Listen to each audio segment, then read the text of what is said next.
Halo semua, pada video ini kita akan melihat pembagian zaman di dalam sejarah peradaban manusia. Dan kita akan melihat peristiwa-peristiwa penting yang membuat kenapa zaman itu berubah. Oke, kita mulai aja ya.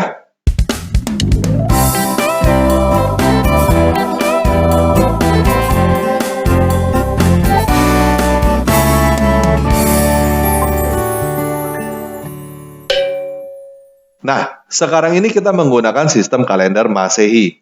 Sistem kalender Masehi ini dirancang oleh seorang biarawan yang bernama Dionysius Exiguus pada abad ke-6. Sebutan Masehi sendiri pada dasarnya mempunyai arti yang sama dengan Mesias atau Kristus, yaitu yang diurapi.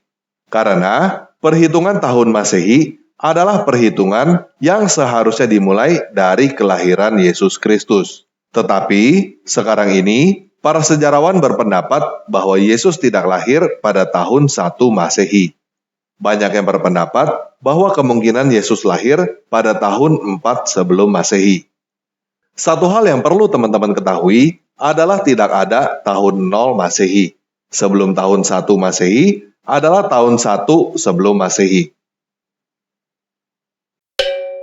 Berikutnya yang perlu kita ketahui adalah titik peralihan dari periode prasejarah menjadi periode sejarah. Satu hal yang menandakan peralihan dari prasejarah menjadi sejarah adalah tulisan. Kapan pertama kali manusia mulai menulis?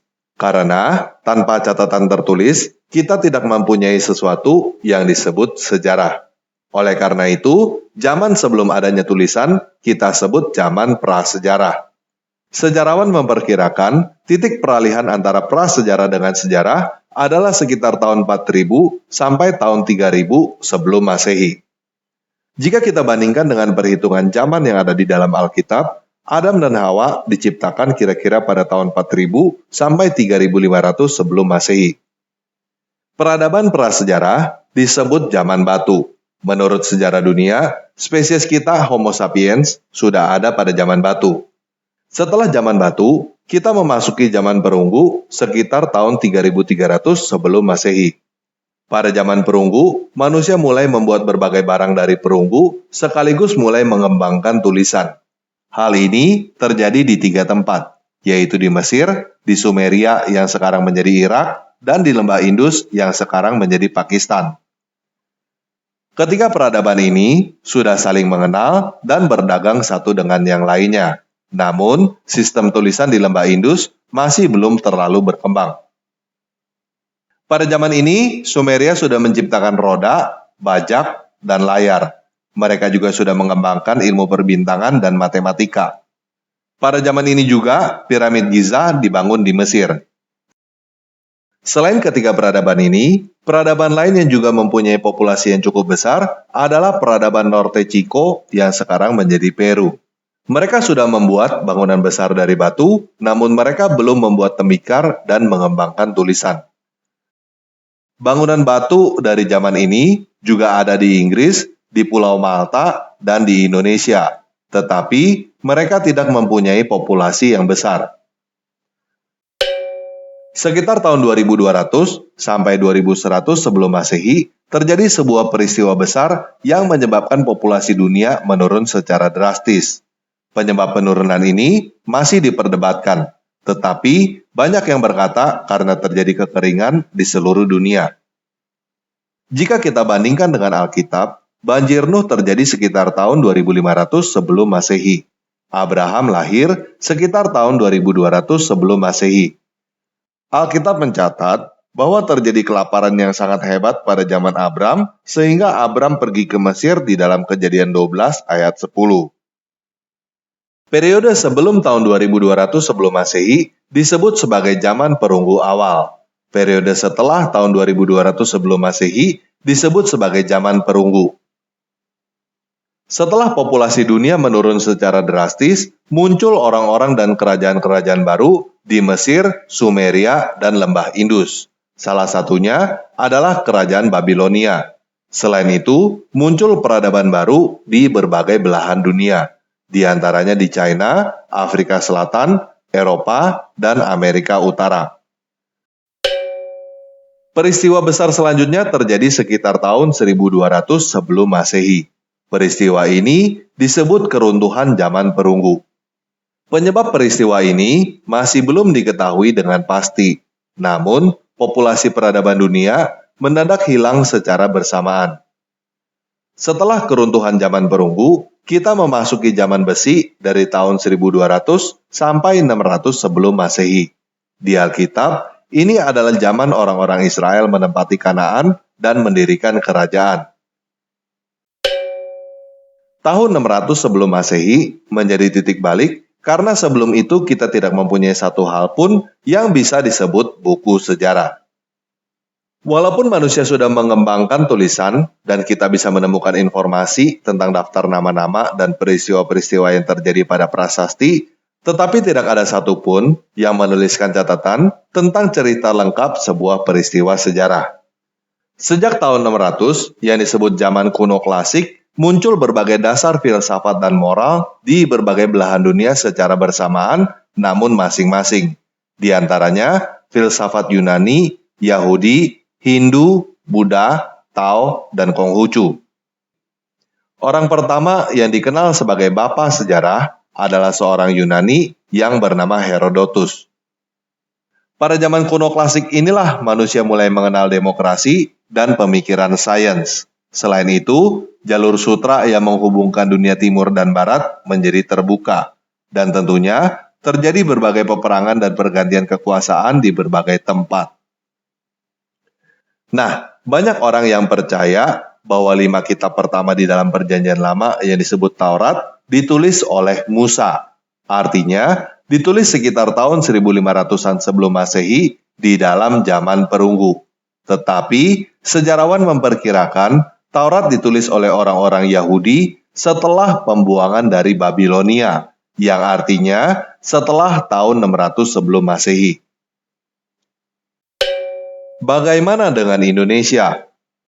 Bukti-bukti arkeologi menunjukkan bahwa fosil-fosil manusia purba seperti Pithecanthropus erectus, Homo floresiensis, dan Homo sapiens ada di Indonesia.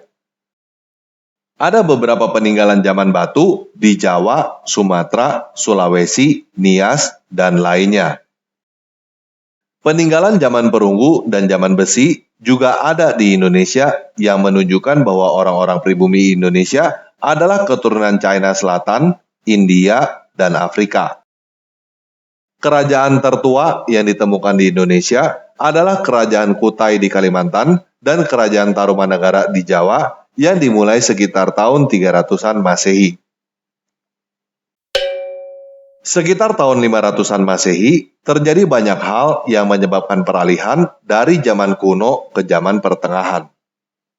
Disebut zaman pertengahan karena zaman ini ada di antara zaman kuno dengan zaman modern. Tetapi, ada juga yang menyebut zaman pertengahan ini dengan sebutan zaman kegelapan.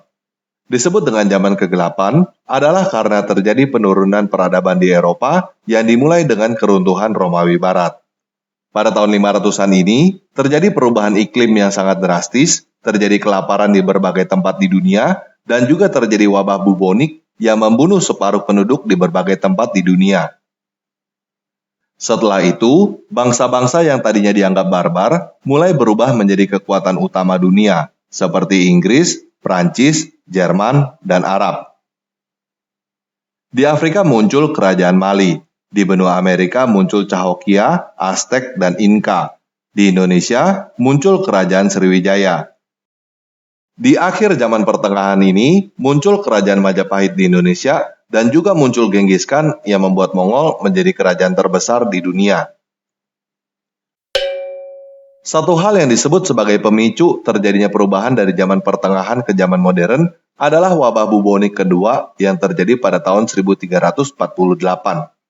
Wabah ini adalah wabah yang paling mematikan di dalam sejarah manusia, karena membunuh separuh penduduk dari berbagai daerah di dunia. Wabah ini memicu terjadinya Renaissance atau pembaruan di Eropa. Pada zaman ini, Romawi Timur dikalahkan oleh Ottoman. Hal ini menyebabkan bangsa Eropa mencari dan menemukan jalan laut yang menghubungkan dunia barat dengan dunia timur dan juga dengan benua Amerika.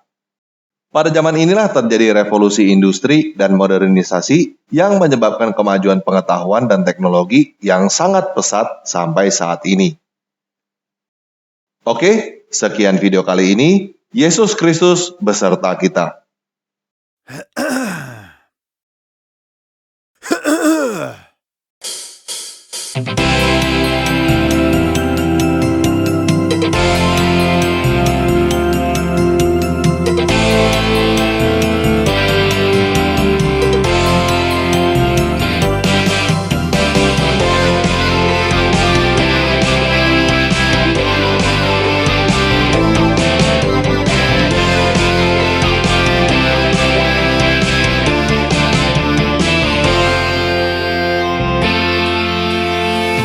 Terbang tinggi bagaikan seekor raja wali, walaupun badai topan menerpa, bukan lalu. Sebab Yesuslah Tuhanku, Dia menjagaku selalu. Walaupun ku lewati lembah yang gelap dan sunyi, takkan takut ataupun gentar, sebab dewa di sisi. Sebab Yesuslah gembalaku, terang bagi jalanku. Ku berlari dan ku berlari, ku tak akan lelah. Ku kan terbang tinggi di dalam naungan sayapnya. Berlari dan ku berlari, ku tak akan lelah. Ku menari dan ku bernyanyi, bagimu Yesus Tuhan Rajaku.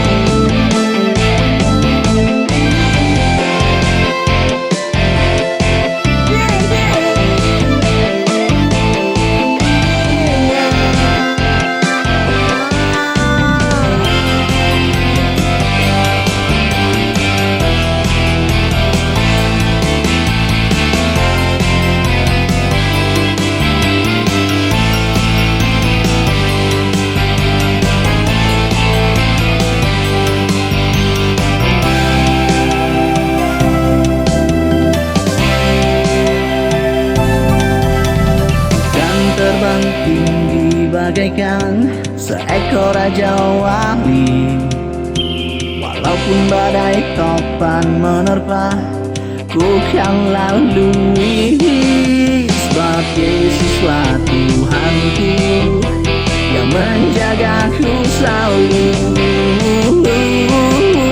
Walaupun kanan kiriku rebah, ku tak akan goyah. Sebab kepada Tuhan ku percayakan.